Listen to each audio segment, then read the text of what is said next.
পুরো সন্ধ্যাটা মাটি হয়ে গেল, কিছু করার নাই। এই যে সোনাইকে রেডি করছি, সোনাই রেডি হয়ে যাচ্ছে। চুল টুলগুলো সব বেঁধে দেবো। ঘুরতে পারছি প্রায় 6:30।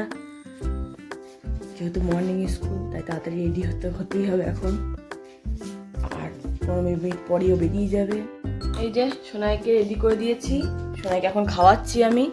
তা আমার মেয়ে ছোট্টবেলাকার মতো, একদম ছোট্টবেলায় যেমন খেত সুজি, সেরকমই সুজি খাওয়াচ্ছি ওকে। তোমাদেরকে আগের ভিডিওতে দেখিয়েছিলাম যে আমি কেন এতটা সুজি নেড়ে রাখি। তার কারণ হচ্ছে এইটাই, সোনাইকে আমি সুজিটা একটু নেড়ে রেখি, তার জন্য সকাল সকাল করে দিতে পারি। আর ও এটা খেয়ে চলে যায় স্কুল। সকালবেলা আমার কোনো জ্বলন নাই। এটা আজ থেকে যখন রামকৃষ্ণে পড়তো তখন একদম নার্সারি থেকে, LKG থেকে ওকে এইভাবে একটু করে খাইয়ে দিতাম, ও খেয়ে স্কুল চলে যেত। সোনাই চলে যাচ্ছে স্কুল। এখান থেকে বাবা দাঁড়িয়ে আছে অনেকক্ষণ থেকে। এবার আমি যাবো একটু ছাদে। গুড মর্নিং বন্ধুরা, কেমন আছো সবাই? আইভি ফ্যামিলি কেটারে সবাইকে স্বাগত জানাই। আজকের গুড মর্নিংটা এখান দিয়ে শুরু করলাম।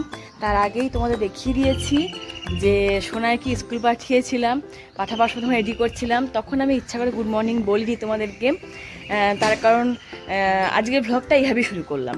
আজকে তোমাদেরকে আগে ও স্কুল চলে গেল, তারপরে চলে এলাম ছাদে। ছাদে এসে একটু হাওয়া খেতে এলাম। এখন বাজছে ঘড়িতে 6:30। বাবা দিতে চলে গেছে ওকে, হাওয়া খেতে এলাম। এবার তোমার এই হাওয়া খেতে খেতে চলো গাছগুলো একটু জল দেওয়া যাক আর তোমার সঙ্গে একটু গল্প করা যাক। এই যে এলাম জল দিতে, 2 দিন ধরে জল দিই নাই কারণ সমানে মেঘ করছে। চলো জলটা তুলে নিই বালতি থেকে আগে। যাই হোক, সমানে মেঘ করছে কিন্তু বৃষ্টির কোনো বালাই নাই, গুমোট ধরে থাকছে। যার জন্য ভাবলাম কি বৃষ্টি হবে করে তোমার জল দিইনি গাছগুলোতে। তা আজকে এলাম জল দিতে, কাল দিইনি পরশু দিইনি, যে বৃষ্টি হয় বলে এইসব। তা হলো না বলেই জল দিতে এলাম গাছগুলোতে। তা চলো গাছগুলোকে জল দিয়ে দিই তোমাদের সঙ্গে গল্প করতে করতে। আর তোমাদেরকে থ্যাংক ইউ, তোমরা খুব সুন্দর সুন্দর কমেন্ট করছো। তোমরা যে আমার রান্না দেখছো বা আমার ভ্লগ দেখছো তার জন্য তোমাদেরকে অসংখ্য ধন্যবাদ জানাই। এইভাবেই পাশে থেকো, এইভাবেই সাপোর্ট করো তোমরা আমাকে, তাহলেই হবে। আর দেখো বেলি গাছটা, বেলি ফুলটা সিজন চলে যাচ্ছে নাকি বুঝতে পারছি না। বেলি ফুলটা কিন্তু ফোটা কম হয়ে গেল। মাঝখানে প্রচুর এক গাছ করে ফুল ফুটছে, তোমার দেখিয়েছিলাম সেটা। এখন বেলি ফুলটা একদমই খুব কম ফুটছে, ওই দুটো একটা এরকম। আর এই আগাছাগুলো সব ছিঁড়তে হবে, ছিঁড়ে পরিষ্কার করতে হবে, করে আমাকে অন্য গাছ লাগাতে হবে এখানে। এই হরি গাছই লাগাবো। তা চলো, ওয়েদারটা খুব সুন্দর, ঠান্ডা ঠান্ডা হাওয়া দিচ্ছে। জানি না কোথাও বৃষ্টি হয়েছে নাকি, মনে হয় কোথাও বৃষ্টি হয়েছে, যার জন্যই বোধহয় এরকম ঠান্ডা ঠান্ডা হাওয়া দিচ্ছে।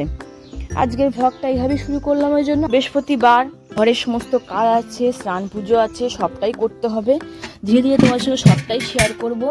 তোমরা আমাকে সাপোর্ট করছো, আমার সঙ্গে আছো এতটা, তার জন্য তোমাদেরকে অসংখ্য ধন্যবাদ।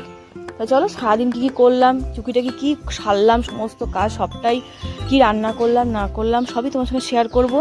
কিছু কিছু মনের দুঃখ, চাপা দুঃখ অনেকই আছে, ধীরে ধীরে সবটাই তোমাদের সঙ্গে বলবো। চাপা অনেক দুঃখ, অনেক ক্ষোভ, অভিমান সবই আছে। ভালো মন্দ মিশিয়েই জীবন, ভালো মন্দ মিশিয়েই সংসার। তা যাই হোক, কিছু ভালো মন্দ আমার জীবনেও আছে, সবই তোমাদের সঙ্গে গল্পে তুলে ধরবো। চলো এবার নিচে যাই, আমার গাছে জল দেওয়া হয়ে গেছে। তো চলো বন্ধুরা, মুড়ি খাবার বেড়ে দিয়েছি আমি ওর জন্য, ওর মুড়ি খাবার বাড়া হয়ে গেছে। চলো দেখিয়ে দিই। যেহেতু বৃহস্পতিবার তাই আজকে করেছিলাম তোমার একটু বরবটি সিদ্ধ, আর এদিকে মুড়ি সর্ষের তেল দিয়ে দিয়েছে, এদিকে কেটে দিয়েছি আম, 2 চাকা আমার জন্য রেখে দিয়েছি একটুখানি, আমি নিজে খাওয়া বলে। তা যাই হোক, চলো ওকে মুড়িটা সবচেয়ে করে দিয়ে দিই। এখন বাজছে ঘড়িতে তোমার দেখে নাও 9:15। আজকে খুব তাড়াতাড়ি দিয়ে দিয়েছি। আচ্ছা 9:15 বললাম এই কারণেই, কারণ আমার কর্তামশাইয়ের খালি রিপোর্ট থাকে, তাড়াতাড়ি মুড়ি দাও না, তাড়াতাড়ি মুড়ি দাও না, অত সকালে উঠেছি, খিদে লেগেছে, চলো শিগগিরই খেতে দাও। তাই তাড়াতাড়ি দিয়ে দিয়েছি ওকে। আজকে সমস্ত কাজ আমার সকাল সকাল সারা সব হয়ে গিয়েছে, কমপ্লিট। এবার ওকে মুড়িটা দিয়ে দিলাম। তারপরে হচ্ছে আমার দোকানে যাওয়ার পালা। আমি এবার ধরো দোকানে যাব, ওকে ছাড়বো খেতে, ও আসবে খেতে, খাবে, তারপর তো নিচে নামবে। তা তাড়াতাড়ি দিয়ে দিয়েছি। ওই জন্য সব দিন 9:15 দিতে পারি না, কিন্তু 9:15 না দিলেও সেটা 9:45 কি 10টার মধ্যেই দিয়ে দিই আমি। তাতেও আমার মহারাজের শান্তি হয় না, আগে দাও আগে দাও, সকাল সকাল উঠেছি আগে দাও, খালি এই করে। তা যাই হোক, চলো তোমার সঙ্গে গল্প করতে করতে মুড়ি সব বেড়ে দিয়েছি ওকে, জলটাও দিয়ে দিই। হয়ে গেল। এবার যাই নিচে আমি, গিয়ে এবার ওকে ছাড়িকা খেতে এলাম দোকানে। এই যে খেতে দিয়ে দিয়েছি ওকে। আমি বসে পড়লাম দোকানে এসে, যেহেতু এটা আমার ডিউটি। তো আসা মাত্র কিছু মানুষের সঙ্গে একটু গল্প করে নিলাম, আবারও কেউ এলে নিশ্চয়ই গল্প করব। চলে এলাম দোকানে ওই জন্য। চলো একটু তোমাদের সাথেও গল্প করি, একটু মানুষের সাথেও গল্প করি, খাবারের সাথে খদ্দের নিশ্চয়ই তাকে খদ্দের দেবো। এই যে বন্ধুরা, রান্নার জোগাড় করে নিয়েছি। এবার খাওয়া দাওয়া তো দেখতেই পেলে সব কমপ্লিট, মানে আমার বরের খাওয়া দাওয়া কমপ্লিট, অনেকক্ষণ চলে এসেছি, আমিও দুটো খেয়ে নিয়েছি। আচ্ছা, এদিকে ভাত বসিয়ে দিয়েছি, ভাত তো প্রায় হয়ে এলো। এখানে কুকারে বসিয়েছি একটু সয়াবিন আর একটু আলু সিটি মারতে, মানে একটু ভাপিয়ে নেবো আর কি, সময় করবে তাই বন্ধ করে দেবো। আর এইদিকে গোটা গোটা করে পটল কেটে সেটাকে আমি নুন হলুদ দিয়ে একটু মাখিয়ে রেখে দিয়েছি, কারণ এটাকে দই পটল করবো আজকে। এই অল্প করে কেটেছি, একটু দই পটল করবো। বহুদিন ধরে পটলের অন্যরকম খাওয়া হলো, নিরামিষের দিনে দই আছে অনেকটা, টক দই মিষ্টি দই সবই আছে খাওয়া রাখা, তাই একটু টক দই দিয়ে একটু তোমার দই পটল করবো। আর এদিকে বেগুনটাকে একটু নুন হলুদ একটু বেসন একটু জিরে গুঁড়ি ধনে গুঁড়ি এইসব মশলা দিয়ে একটু মাখিয়ে রেখে দিয়েছি বেগুনটাকে।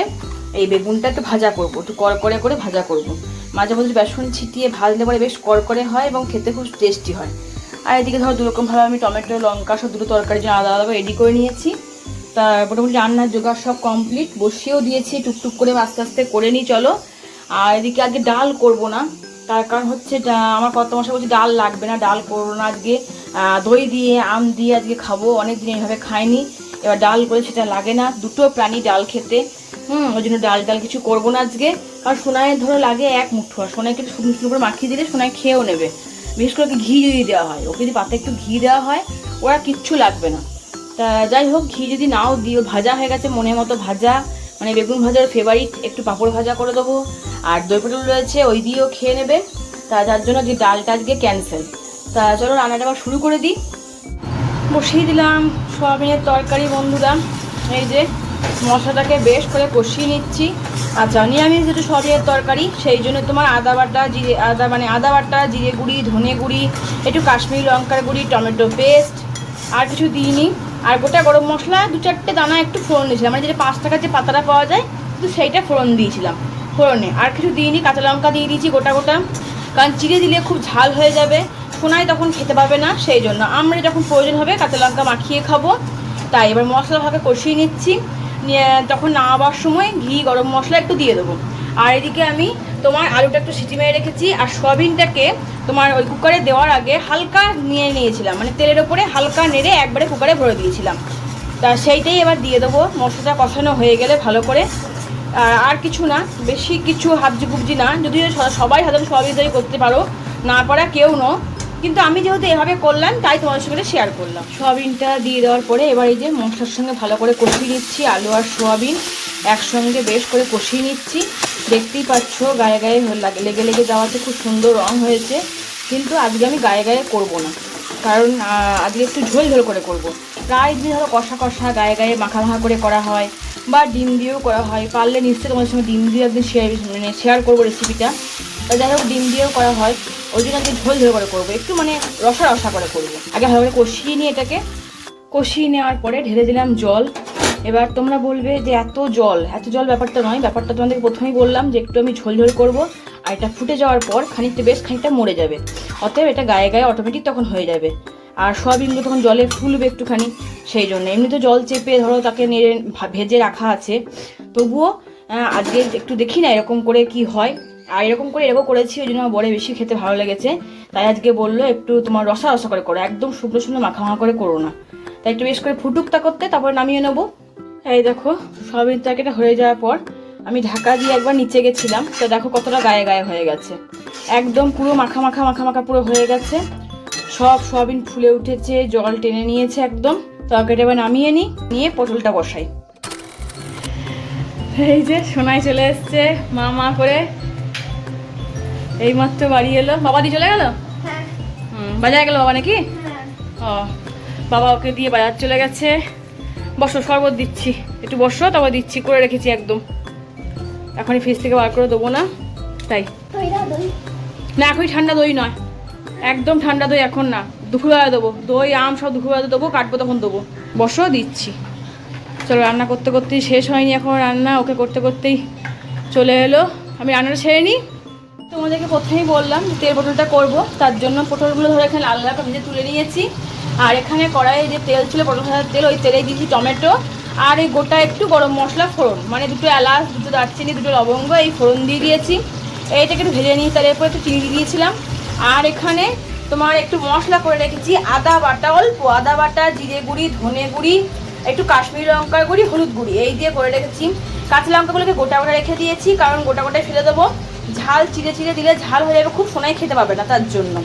আর এইখানে করে রেখেছি একটু কাজু বাদাম বাটার পোস্ত পেস্ট, এই যে পেস্টটা বানিয়ে নিয়েছি দেখতে পাচ্ছ। আর দইটা পরে দিচ্ছি, দই ধরো এখানে রেডি করাই ছিল, দইটা ফেটিয়ে পরে দেবো, এখন তো দইটা দেবো না। যাই হোক মশলাটা ভালো করে কষিয়ে নিচ্ছি, যেমন নর্মাল দই বটল রান্না হয় সেরকমই করবো, সেরকম হাবজি গুবজি মশলা দিয়ে বেশি রিচ করবো না এই গরমে। আর অল্প একদম করে করবো, যাতে বেশি না থাকে। সোনাই ধরো বেশি খায় না, সোনাই খেলে হয়তো খুব জোরে একটা খাবে, বেশি তো খাবে না, তার জন্য। ও অত পটলটা খুব একটা ভালোবাসে না, ওর ফেভারিট বেগুন ভাজা করে যেহেতু করে দিয়েছি আর সোয়াবিন হয়ে গেছে, ও ওই দিয়েই খেয়ে নেবে। মশলা দিয়ে দিলাম এখানে, নিয়ে মশলাভাবে কষিয়ে নেবো, তারপর দিয়ে দেবো ওই পোস্ত আর বাদাম বাটাটা। এই যে দইটা দিয়ে দিলাম, এবার দইটা দিয়ে ভালো করে এবার নেড়ে চেড়ে নিই, গ্যাসটা ফুল বাড়িয়ে দিলাম, তার আগে মশলা ভালো কষিয়ে নিয়েছি। এই যে নেড়ে চেড়ে শুকনো হয়ে গেছে, একদম লেগে যাচ্ছে গায়ের কাছে। এবার দিয়ে দিলাম একটু গরম মশলা গুঁড়ো। আচ্ছা, আমি গরম মশলা গুঁড়োটা এখনই দিলাম, কারণ গরম মশলা গুঁড়োটা খুব বেশিও সহ্য করতে পারে না, তার জন্য এখনই দিয়ে দিলাম। এটাকে নেড়ে চেড়ে নেবো, তারপর পটলটা দিয়ে দেবো। তেল ছাড়তে লেগে গেছে, দিয়ে দিলাম একেবারে পটলগুলোর সঙ্গে মশলাগুলো মাখিয়ে নিয়ে তারপর এটাকে বেশ করে ফুটিয়ে নেবো, নিয়ে নামিয়ে দেবো। আর তার আগে আমি নুন, মির্চি, ঝালমুড়ো সব দিয়ে দিয়েছি। এই যে আমার দই পটল রেডি হয়ে গেল, একদম গায়ে গায়ে শুকনো শুকনো করে দই পটল। আর সমস্ত রান্না তোমার সাথে শেয়ার করেই দিয়েছি আগে। এই যে সোয়াবিন শুকনো শুকনো করে একটু আলু সিদ্ধ করেছি, সোনাইকে শুধু ভাত মাখিয়ে দেবো। সোনাইয়ের জন্য গরম গরম করে বেগুন ভাজা হয়ে গেল, আজকে রান্না কমপ্লিট। এবার চলো স্নানে যাই, তারপরে সোনাইকে খেতে দিতে হবে, বাবাকে খেতে দিতে হবে। বাবা গেছে বাজার, এরপরে ওদের জন্য সবাইকে দুপুরবেলা ভাত বেড়ে দেবো। তারপরে ধরো রয়েছে আমাদের এখানে তোমার ডান্স ক্লাস রয়েছে, জানি না কখন যেতে পারবো, কারণ মেঘ মেঘ করে এসছে, প্রচন্ড পরিমাণে মেঘ আসছে, জানিও বৃষ্টি হচ্ছে না। মেঘ কোনোদিনই করছে কিন্তু বৃষ্টি কোনোদিনই হচ্ছে না। এখন ভাত যে খুব একটা গরম আছে তা কিন্তু নয়, চলে এসেছি ভাত বাড়তে, কিন্তু সোনাইয়ের তবু দেখো ঘি নুন লাগবেই। মা একটু ঘি দাও না গো, তাই ওকে একটু ঘি দিয়ে দিয়েছি। বাবু খুব একটা ভাত গরম নাই, তা হোক গো, আমি ওই দিয়েই খাবো, তুমি আমাকে ঘি দাও, তাই ওকে একটু ঘি দিলাম। আর এখানে আমি এক থালা আম কেটে নিয়েছি সবারই জন্য। এবার চলে এসেছি ভাত বাড়তে, একদম গরম গরম ভাত তো বলবো না, ভাত ঠান্ডা হয়ে গেছে যেহেতু হালকা হালকা, ওই ভাতই বেড়ে দিচ্ছি। এদিকে আকাশে ঝড় উঠেছে, আমাকে ছুটতে হবে ছাদে এক্ষুনি, এদেরকে ভাত বেড়ে দেবো, দিয়ে আমি ছুটবো ছাদে এক্ষুনি, কারণ ঝড় চলে এসছে আকাশে। চলো ঝপঝপ করে ভাত বেড়ে, তোমাদের তরকারি আগেই দেখিয়ে দিয়েছি, ঝপঝপ করে ভাত বেড়ে। দই এখন দিলাম না, আমার কর্তামশাইগুলো দইটা উঠে খাবো, তাই দই এখন দিলাম না, শুধু আমটা খাবো এখন, সেই জন্য আম দিয়ে দিয়েছি। চলো ঝপাঝপ ভাত বেড়ে নিই, আমার মেয়েকে আমার কর্তামশাইকে দিয়ে দিই, নিয়ে আমি ছুটি ছাদে। চলো করতে করতে, নাহলে সব ভিজে যাবে, সব মিলে চলে এসেছি ছাদে, আমি সব ভিজে যাবে না হলে। বেগুন ভাজা আমার কর্তামশাই পছন্দ করে না, তবুও দিলাম একটা খাক, আমার মেয়েকে দাও, 2-3টে খেয়ে নেবে আমার মেয়ে, বেগুন ভাজা ফেভারিট। আজ তোমাদের সঙ্গে গল্প করতে করতে ভাত বাড়ছি আমি। রান্না একটু দেরি করে হলে গরম গরম থাকে, রান্না তাড়াতাড়ি হয়ে গেলে খুব যে গরম থাকে তা কিন্তু নয়। আর গরমের দিনে গরম গরম খেয়ে বা কী করবে, শীতকালে গরম গরম খাই ঠিক আছে, গ্রীষ্মকালে গরম গরম একদম ভালো লাগে না। পটলটা একদম জমে ক্ষীর হয়ে গেছে, দুটো করেই দিই, কারণ বেশি পছন্দ করবে না। ওই দেখো ঝড়ের আওয়াজ শুনতে পাচ্ছ, যা যা বাবু যা যা যা, শিগগিরি যা, বাবাকে দেখা, যা শোনা মা, বাবাকে দাও গা, চলো আমি করি, ছাদে যাই তোমাদেরকে। তো চলো তোমাদের দেখাই বৃষ্টিটা। আচ্ছা, বৃষ্টিটা দেখাতে এই কারণেই এলাম, কারণ পুরো বিকেলটা পুরো সন্ধেটা আমাদের মাটি হয়ে গেল। বিকালে ছিল ডান্স ক্লাস, সেই ডান্স ক্লাসটাও বিকালে হলো না আজকে, কারণ বৃষ্টির জন্য সেই বিকাল থেকে বৃষ্টি আরম্ভ হয়েছে, যার জন্য ডান্স ক্লাসটা হলো না, আন্টি আসতে পারলো না। আচ্ছা, এই দিকে সন্ধ্যাবেলা ঠিক করলো আমরা আজকে একটু বদ্দির বাড়ি যাবো আবারও আজকে। হ্যাঁ, আমার ভুটকু সোনা আসবে, তারপরে আমার ভাগ্নিকে দেখতে যাব, ওর মাইগ্রেনের ব্যথা এখনও কমেনি, সাংঘাতিক পরিমাণে ওর ব্যথা হচ্ছে মাইগ্রেনের, যার জন্য ভাবলাম ওকে একবার দেখতে যাব। তা বৃষ্টি সারাক্ষণ পড়েই যাচ্ছে। একদিকে খুবই ভালো যে এই উৎকট গরমে বৃষ্টিটা বেশ কাজেই লাগলো, কারণ সুন্দর মানে ওয়েদারটা হয়ে গেল, ঠান্ডা হাওয়া, বৃষ্টির জন্য উৎকট গরমটাও কমে গেছে। কিন্তু যে পুরো প্ল্যানগুলো আমরা করেছিলাম সারা বিকেল ধরে সারা সন্ধ্যে ধরে, সেগুলো সব ভেস্তে গেল, কারণ এই বৃষ্টির মধ্যে দিয়ে এত সন্ধ্যেবেলা বদ্দি বাড়ি যাওয়া ঠিক হবে না এখন। বৃষ্টি পড়েই যাচ্ছে, কখন থামবে কোনো ঠিক নেই। আমি বাইরে এলাম একটু ভিডিও করতে, জাস্ট এখন একটু ঝিরঝি করে পড়ছে বলে আমি বাইরে ভিডিওটা করতে আসতে পারলাম। তাই এই যে আমার দোকানের ছাদ দেখেই বুঝতে পারছো পুরো ভিজে টপ টপ করছে। আর এই হচ্ছে আমার একতলার ছাদ, পুরো ভিজে গিয়েছে একতলার ছাদ একদম। সেই টিপটি পানি লাগিয়েছে বৃষ্টি, সে আর থামার কোনো বালাই নেই। তা চলো যাই হোক, পুরো সন্ধ্যাটা মাটি হয়ে গেল, কিছু করার নাই। ঘরের এবার টুকিটাকি কাজকর্মগুলো সারি, কী কী আছে না আছে সেসব কাজগুলো করি। রান্নাবান্নার দিকে ঢুকি আবার, তারপর সোনাইকে পড়ানো আছে, সেই সবগুলো করার যাক এখন। আবার যেদিন ভুটকুসোনা আসে সেদিন ভুটকুসোনাকে দেখতে যাব, আর মনাকেও না হয় দেখতে যাব একবার। কেমন আছে আমার বড় ভাগ্নি। সত্যি ওর ব্যথাটা খুব বেড়েছে গো, ব্যথা একদম কমছে না ওর। চলে এলাম রুটি করতে, রাতে রাতে রুটি হচ্ছে আজকে। বসে পড়েছি, সোনা এখানে পড়ছিল, তাই পড়তে পড়তে ওকে পড়াতে পড়াতে এখানে রুটি কটা মারছি, আর সেই সময় খাচ্ছি মুখে লজেন্স। মানে আমার কি স্বভাব বলতো, মাঝে মধ্যেই না মানে একটু মনে হয় কি লজেন্স খাই, কি একটু ক্যাডবেরি খাই এইসব। রান্না হয়ে গেলাম আটা আনতে, রুটি মাখতে মাখতেই লজেন্স খাই বসে বসে, লজেন্স খাচ্ছি এখন। সেই সঙ্গে তোমাদেরকে শুভরাত্রি জানাতে এলাম। আর রুটি করে নিচ্ছি, তরকারি ছড়া ওবেলা করে রেখেছি, তো রুটি কটা করলেই গরম গরম খেয়ে নেবো, মেয়েকে ওকে দিয়ে দেবো খেতে। তাই সবাইকেই থ্যাংক ইউ আমার ভিডিও দেখার জন্য।